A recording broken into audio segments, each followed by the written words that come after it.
Hello, everybody. Welcome to lecture for Python DeCal. Today's Wednesday. It's the Wednesday before break. Actually, before I do get started, let me turn on the light because it always gets really dark in my room. Hold on. There we go. Okay, sorry about that. For those of you just trickling in, I'll post the attendance form one more time, and I believe it's already recording. Cool. So, hello. Yeah, Wednesday before break. We only have 2 more days, and you get to have a nice week off. Let's make some announcements for those watching asynchronously. The attendance form's on the slide. I hope you have a good spring break. Anyway, some announcements really quickly. We gave you some more time for the final project because based off of Monday's poll responses of the attendance link, people were not happy about how short of time they had. So I pushed back the final project proposals to Wednesday after break. And then the homework is still due on Friday though. So make sure you get your homework done by Friday at midnight. Let's say that one more time. Friday at midnight is the due date for homework 6.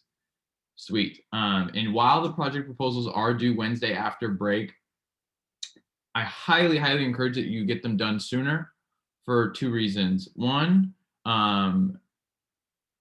you don't have much time after. The one downside of me pushing back the final project proposal due date to after spring break is that you only have like about 2 weeks to do your whole project. Which for some of you who are doing pretty ambitious projects, that might be kind of squeezing you thin, or squeezing you tightly. So just make sure that if you have a bigger project that you feel like is going to take a long time, get your project proposal done so you don't have to worry about it the week after break. So you could actually start the week of, or like the week after break, you can actually start coding or start now. It doesn't matter to me, however you want to divvy up your time. But I'm just warning you, once we get back from break, we only have like 2 or 3 weeks, and then it's final. We're presenting our final project, so just know that. And by the way, this homework assignment that's due on Friday is the last coding one, which is fantastic. After you guys submit this, you will be done with learning how to program, or you'll be done with like learning how to program in terms of assignments. But there'll still be lots of stuff we'll cover. We're going to cover a bit of curriculum development. Isla and Emily have a lecture planned for animation, so you'll learn how to animate in Python, and we'll get into some really cool stuff like simulations and research and whatnot. So there's still lots to do, but like in terms of like coding homeworks, this is your last one. So yay, good job, you're almost done, and you'll be done with all of them on Friday. So is there any questions about announcements?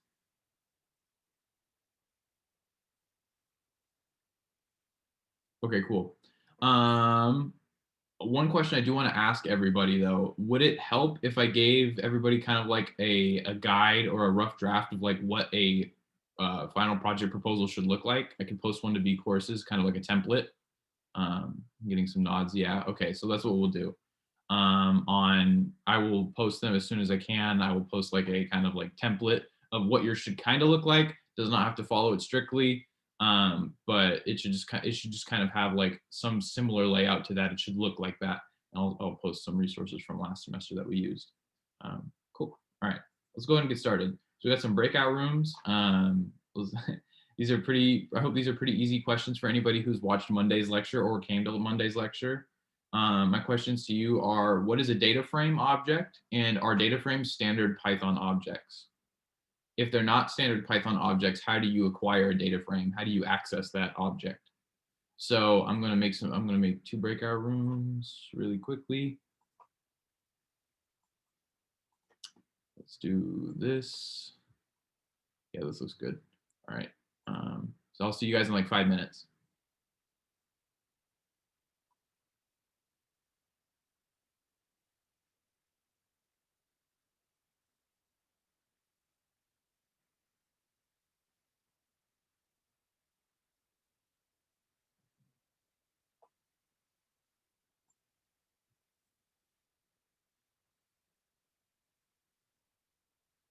Yeah. Melissa, are you there? Oh, I should stop recording. Okay, would anybody like to volunteer to answer either of these questions or both of them if they're really feeling ambitious? Either speak out or answer in the chat,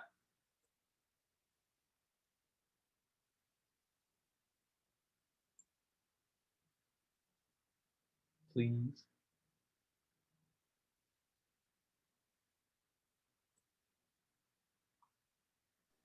Um, I wasn't here on Monday and I haven't seen the lecture, but like from the homework, I think like a data frame is kind of like a table, but obviously it's not the same thing.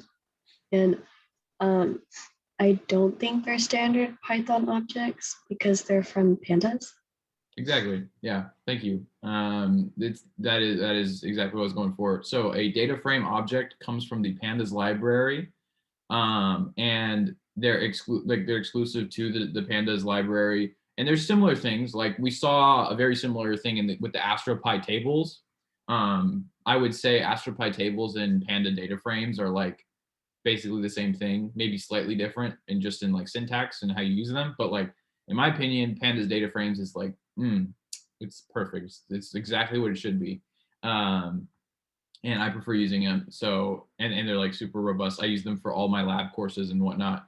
But yeah, that's where they're from. They're not a standard Python object, meaning you can't just use it with basic Python. You have to import it from pandas. But yeah, that's perfect. Thank you. Cool. So hopefully that got your brain flowing, or you just got to chat with your friends, which is totally fine with me. So we have some object-oriented programming for today. That's kind of the lesson plan. We're going to talk all about object-oriented programming. This is probably like the most important, maybe not the most important, but one of the most powerful tools that comes with the whole Python language. And I mean, it's usable in other languages, but this is kind of like what makes Python so powerful. So what is object-oriented programming? Well, it allows us to construct objects with like their very own traits and their own methods. And we'll get into what that means in a minute, but just know that these objects can have certain traits about them and they can do certain things. We call those methods. We can also, like the way we do this is we create a class of objects. And then once you make an object from that class, that object inherits all the traits and methods from like a parent class. So I think the best way to learn about this is really just an example. So this is without the code, this is kind of like the structure of what you'll see. So for a given class human, right? So I'm defining like this class of objects and they're going to be called human, like whatever object comes from this class is what I call human. And any traits of a human, there can be lots of these. They're like properties of that object. So in this case, eye color, hair color, skin color, height, weight, you name it, like name, whatever you want. All that comes with being a human. They're just kind of basic like traits that the human has. And then methods is a little bit harder to understand, but these are like things that the object can do. So what are some things a human can do? Well, they can jump and they can run and they clap and skip and push and talk and think, and basically any verb, right? They can do all of these things. So I like to think of these as like things that the object can do. That's what a method is. And then traits are like just like properties of the object in the sense that like almost intrinsic traits, basically. So how do you code this, right? Like how does this even get coded in a program? Well, it's kind of messy looking a little bit at first, but I promise it's not that bad. First, you have to write like a class defining statement. So you define the class by saying class and then the name of the class. So class human. Don't forget your colons. Then you need to define what's called a constructor function. That's this line right here. That underscore underscore init underscore underscore. This is what we call the constructor function or the initialization function for any object in a class. And this is kind of I like to think of this as like the spawn function. So you can't make any humans, like you can't birth any humans, you can't create any humans without this init function. This is like what you need to make an object from that class. And we'll show you how to make one in a future slide, but just make sure, like, just for understanding, this init function is like the most important thing to create a human object. Inside of your underscore underscore init underscore underscore function or initialization function, it takes the first argument is always itself. So it's kind of weird the way It's written like that, but just know that the first argument of the initialization function always has to be self. Thinking of like, if you're initializing yourself, you need that to be first. I don't know why it's written like that, but that's how it is. And then anything after that is optional. So these are your whatever your traits are necessary to make a human. So in this case, in this dumbed down example of what I said before, I'm saying that literally age and height are the only two things I need to know to make a human. Very, very, very broad strokes here. But I need to know an age and I need to know a height to create a human. And then how do you make them? Well, inside of your initialization or constructor function, you assign these traits to your object. So you define a trait, we call it self.age. This is saying any object in the human class has an age, and we set it equal to whatever I said it was in the function. And I think how you use this function will be clear in the next slide. But just know that you can set self.age, or you can make these traits self.age or self.height, and these will belong to any human object, even a name or whatever, but any human object will inherit these two traits, and they can change depending on like what you build your human with in the very beginning. So I could say age 21 and height 27 or something, and those will be assigned automatically in my instance of creating from the initialization function or the constructor function. And then below this, we have methods. So any function inside the human class, aside from this init function, is essentially a method. So in this case, I have a method called grow. We called it grow. So this is method is the same thing as a function, just inside of a human class or inside of a class. So in this case, I have a grow function that takes in itself and it basically adds 1 to the height. So if I want to grow, I have to add 1 to my height. And if I run this grow function, it will add 1 to my human object's height. Is there any questions about this so far?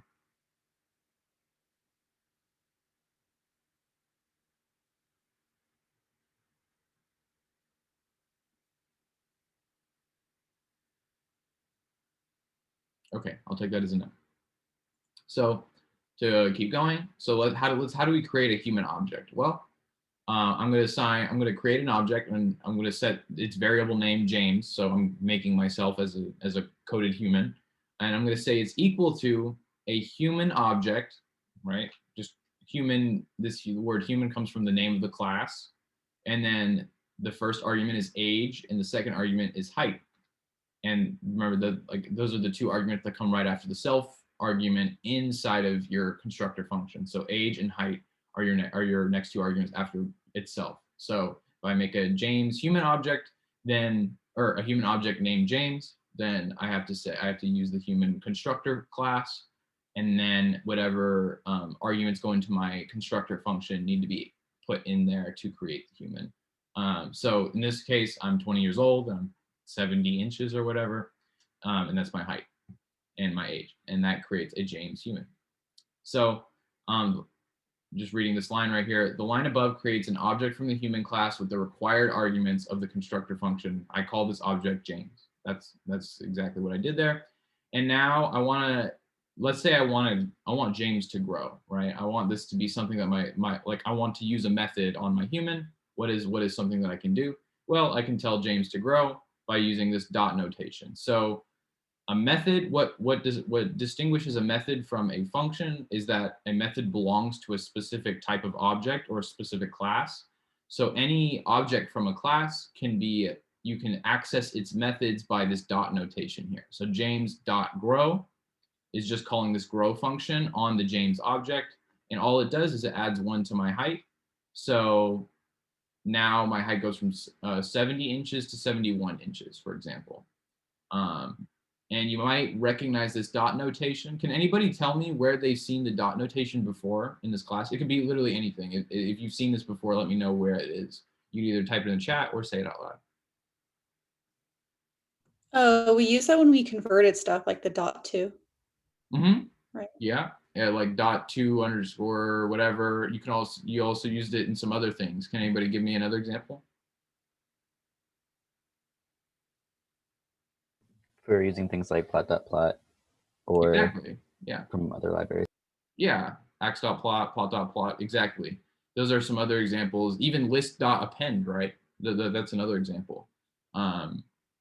it's kind of everywhere in Python. You just don't really realize it until you learn how to make your own objects in Python. So before, I'm getting ahead of myself. Well, I'll come back to that point. But yes, those are some of the different examples.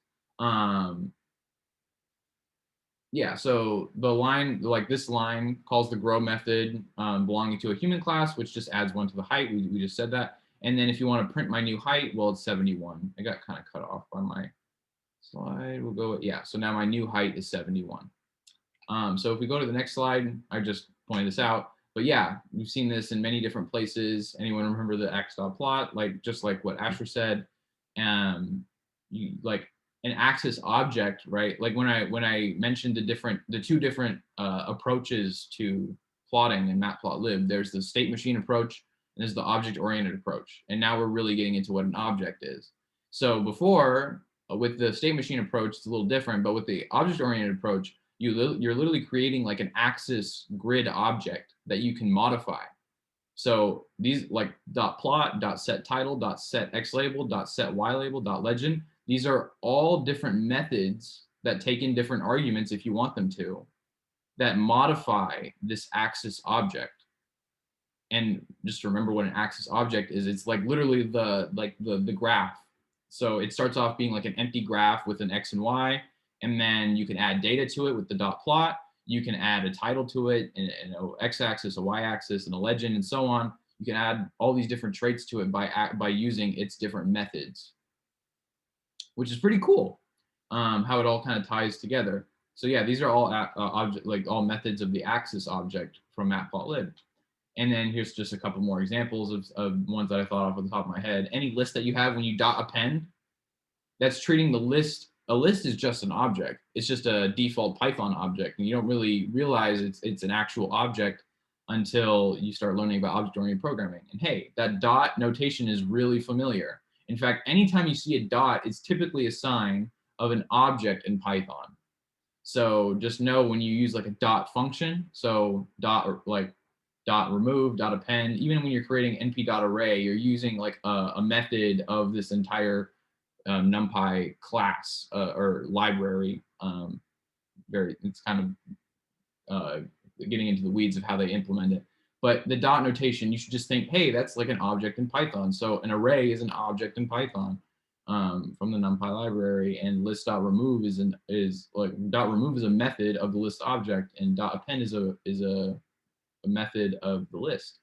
So these are just some examples. Anytime you see a dot notation, that should be like an alarm. Hey, this is object-oriented programming.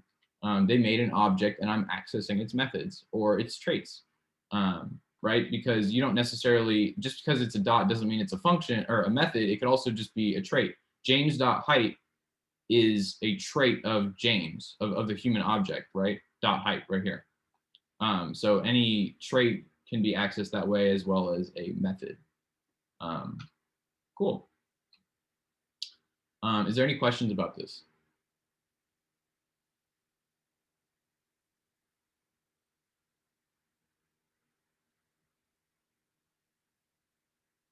All right, if there's no questions, then we'll move on. Please feel free if you have any questions, just put them in the chat or speak out.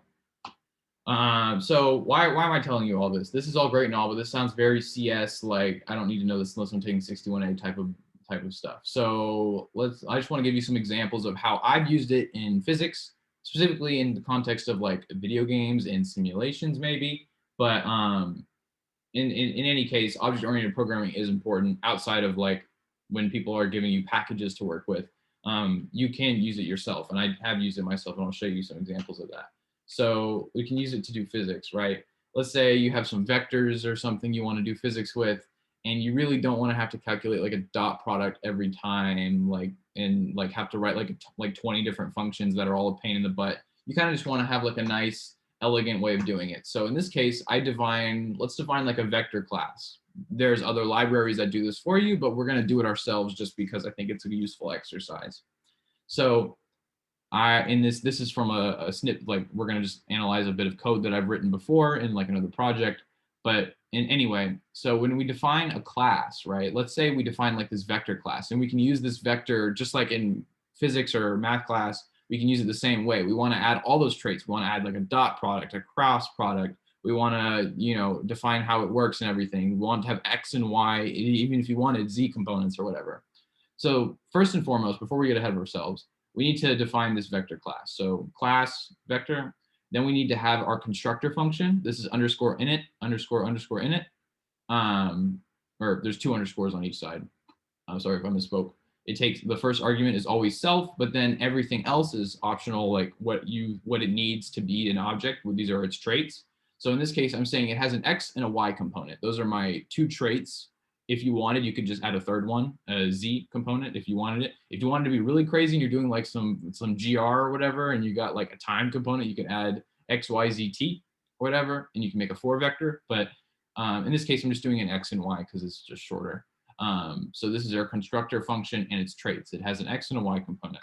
And that's all the vector is, right? It's an X and a Y component. In this case, I'm defining in terms of Cartesian coordinates. But now let's go ahead and get crazy with it. We want to add some methods to it. So this is a little confusing. You might be wondering why there's more underscores.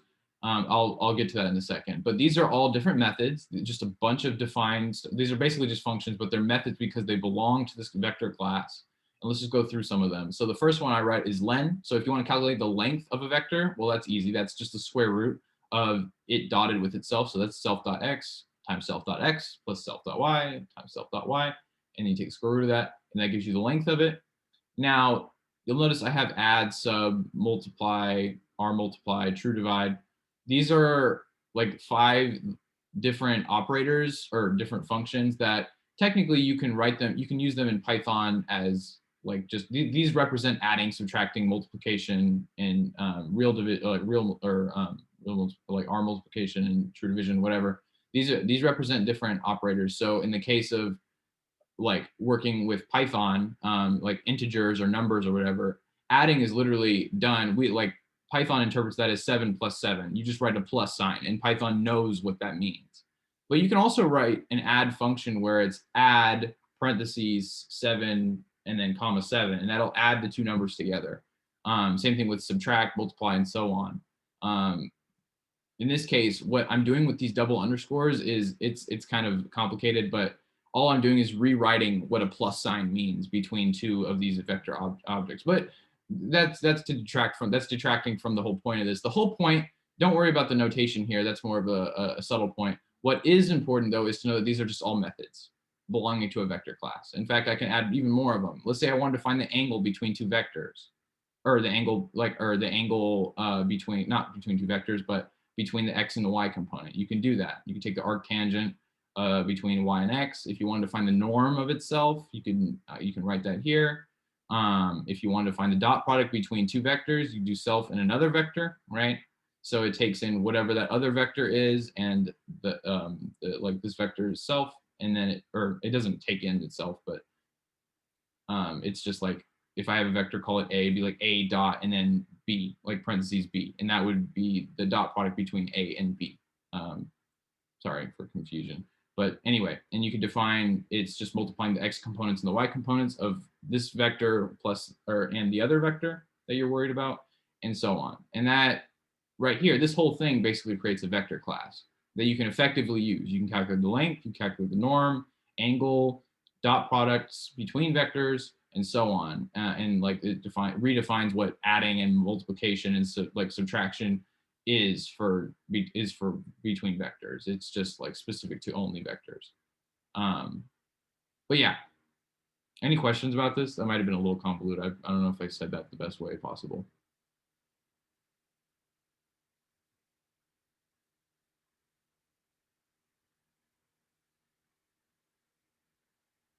Okay, if there is no questions, then I have a demo. So let's go ahead and exit this, and then I believe we can just do a new notebook, a new Python 3 notebook, and I have,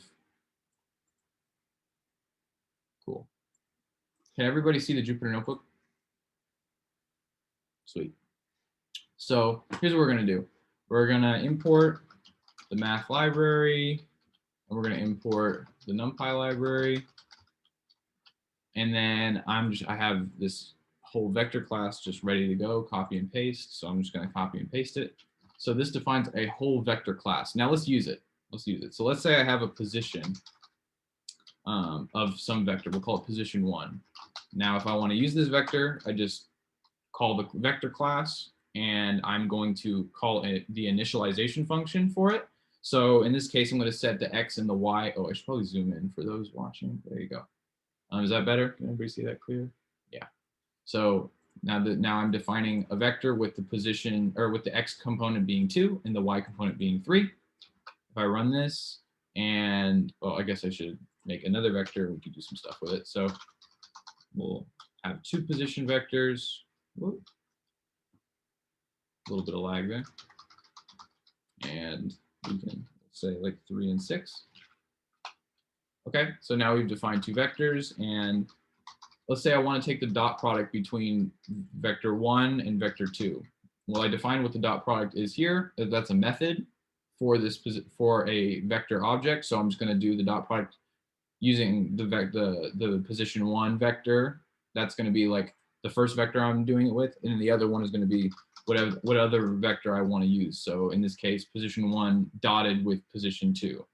But similarly, you could do it exactly the same. You can do the exact same thing with, if you just switch the notation, they're equivalent statements.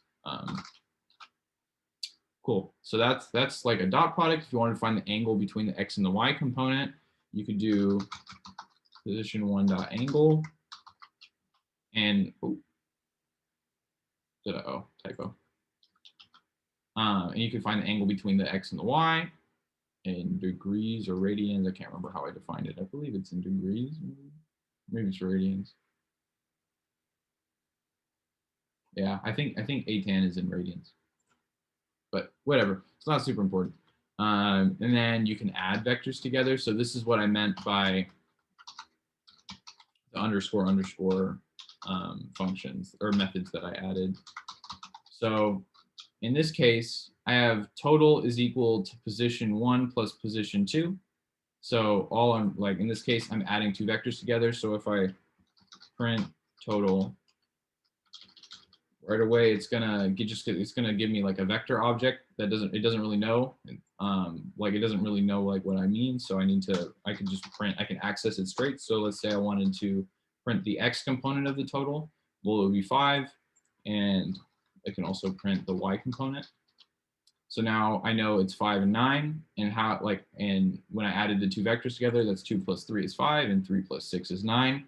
But how did Python know what I meant when I said add these 2 vector objects? To Python, this is just something I made, right? Like it doesn't really know how, like if I gave it 2 humans, it would not know how to add 2 humans together unless I specified it. Now I used some special notation so that I can change what this plus sign means, but this is the exact same thing as, well, I guess I should backtrack a little bit. In Python, normally when I do 7 plus 3, Python knows what this plus sign means between 2 integers. It's pretty easy. It's defined that way. It knows what that means. But this is the exact same thing as saying add of 7 comma 3. Oh. What? Is it plus? I can't remember. No, wait, what? You should, that's odd. I don't know. Is it math?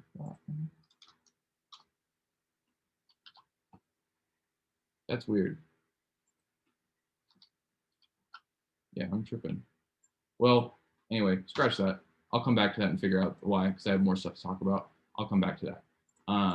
But anyway, my whole point was to say was that these underscore add sub blah blah, they're not super important. All it was is that I told Python exactly what this plus sign means when I use it between 2 vectors. That's all it was meaning to say.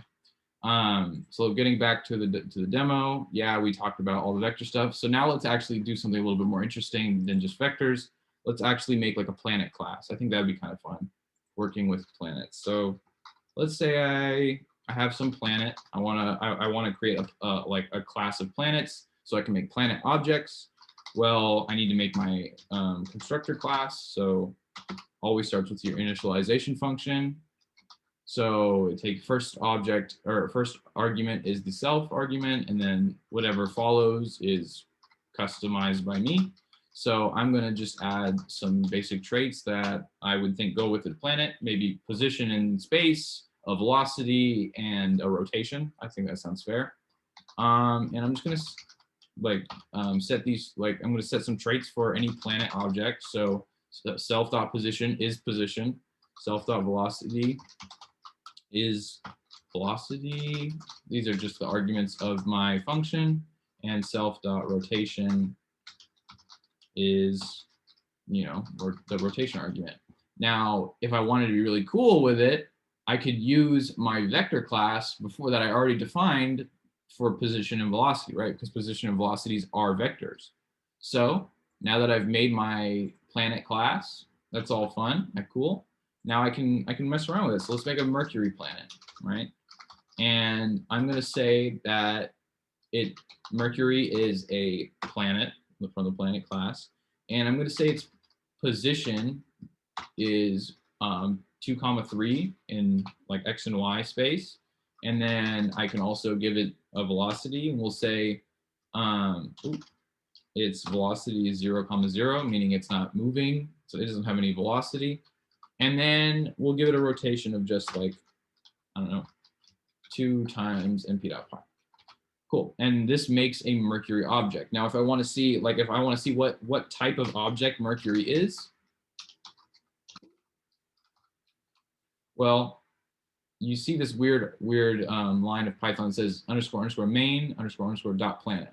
All this is telling you is that you made this object class in Python by yourself. It's not default, and it's the planet class that you define. And the way it knows that it's a dot planet object is because it's the name of your class that the object belongs to.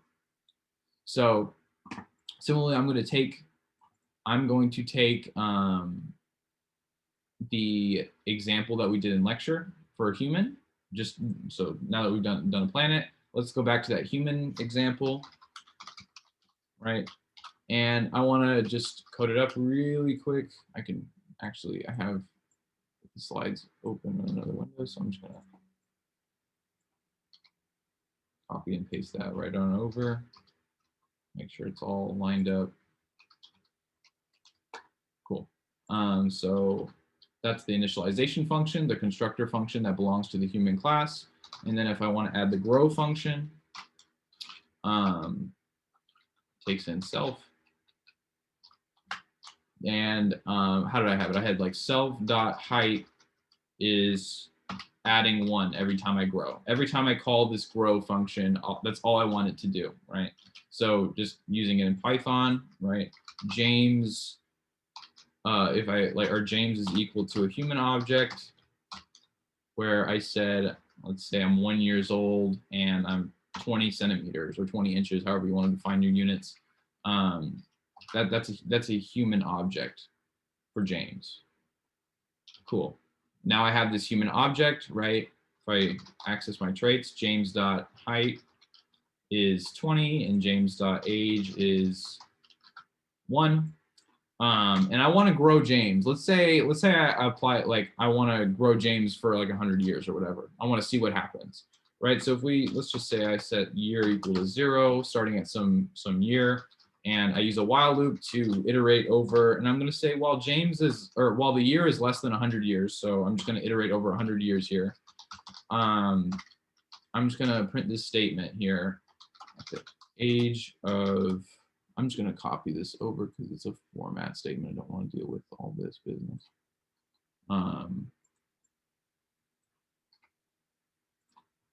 This is just a dot form, or a format string where I'm saying at the age of whatever my age is, James was this, or whatever my height was, inches tall.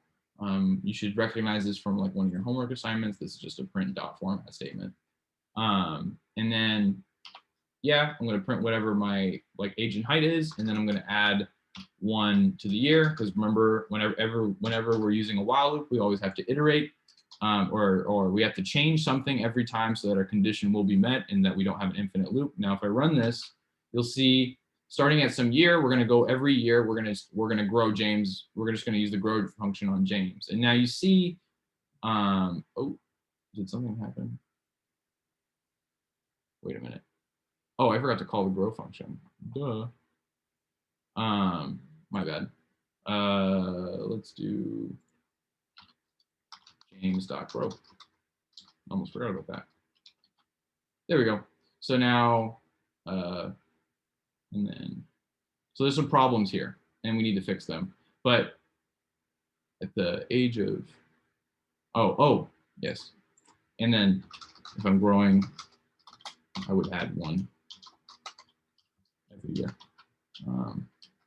There we go. That makes more sense. So at every new year age, I add 1 inch to my height. And you'll notice after 100 years, I mean, in this case, I started at some really low height, but I mean, 120 inches tall, that's like 10 feet. That's a problem. So I want to change this. I want to make sure that I stop growing at some like end height, some terminal height.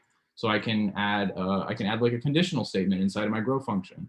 So why don't we say, I don't know, instead of what I have below, we could say if my height reaches, I don't know, I'm like 72 inches tall or something like that. I'm not the best at math or off the top of the head, but I think I'm like 72 inches tall or something like 5'10", whatever that is. I want to stop at that height, and but if my height is less than that, it's okay. I can keep growing. So I'm going to just add 1 every time, and then add 1 to my age every time. That's fine. But if I'm bigger than 72 inches or taller than 5 feet, then all I'm going to do is just add to my age. I'm not actually going to add to my height, right? I don't need to do that, and I can just get rid of all this. So boom, we do that.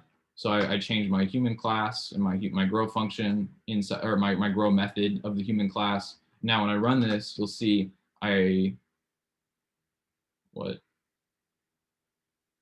oh, forgot to start it over. There we go. So I start at age of 1. I'm 20 inches tall. We grow 1 inch every year until I hit what? How old do I?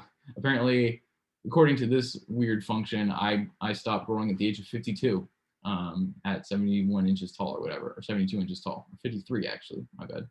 And then I stagnate and I'm done. But anyway, that was just a drawn out example just to show that how methods work, how you use them. They're pretty much just like normal functions in Python, except the first argument is always like self, basically, or not always, but for the most part, it's usually self, and then whatever else you want to take into it.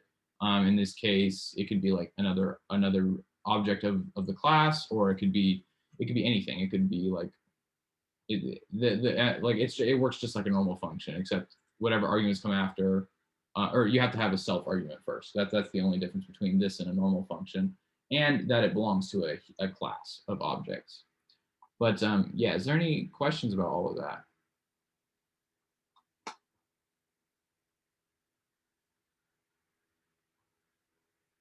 Okay, I guess I have one more question before we leave today. Anybody can answer this, but can you think of any scenario where you might need to create your own object outside of just a vector class that I showed you here? Can you think of any other scenarios where you might need to create a object, either for a project or what might not? I'll let you think for a second, so don't feel like you have to answer right away, but feel free to think. And then when you have an answer, either type it in the chat or speak it out loud.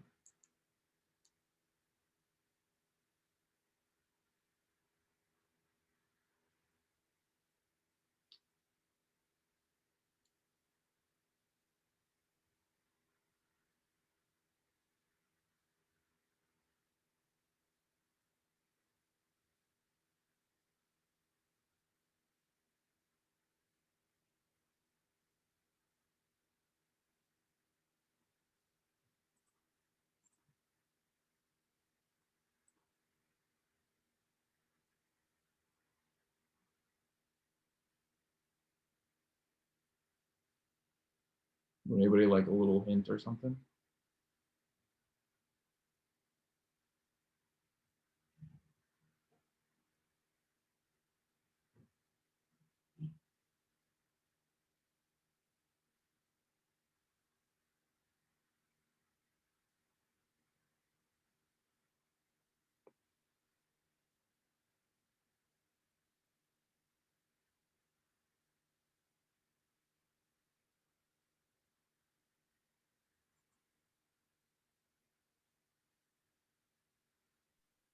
I'm not entirely sure, but like maybe like to model a real life event like population growth or a classroom setting or something like that. Yeah, I think you could do that. I'm not entirely sure how you mean, but what I'm trying to get at here is that anytime you have like an object, like just in real life, like how you would think, anytime you have like an object that has some traits or have some things that can happen to it, that's when you would probably use it. So here's an example. Let's say I'm making a pool game. I wanna write up a game where it's like, you know, like billiards or pool, where you have I don't know, you have balls on the table, right? Every one of these balls has their own set of traits that, I mean, they're all similar, they're all balls, so they all have similar traits to them, right? So maybe instead of having to write like a lot more code, you can just create a ball object from a class that might have a radius, it might have a color, it might have position, velocity, whatever it may be. It has all this information that's attached to it. That's one example. I mean, it's anytime you have an object, you can think of an object. Maybe it's a planet in a simulation of the solar system. Like I said before, every planet has some specific traits to it, and a lot of them are very similar. Maybe you have like maybe you're doing like some sort of not like video game where you're like accounting for like all the like humans, and like every human has a trait or whatever. Maybe you have, I don't know. There's lots of different scenarios that I could come up with if I sat down for a second. But anytime you have an object, basically, and like in real life, you can code that like you can translate that into code as an object. You just give it its own traits. You can get like maybe like you can give it its own methods and so on that it can do stuff. And I'll revisit this topic later on. But I encourage you to, anytime you're coding, notice when you see a dot, right? Like every time you see I don't know, like dot grow or like something dot something, that you'll notice it pops up like everywhere. That's a huge advantage to programming with like Python or other programming languages that are object oriented.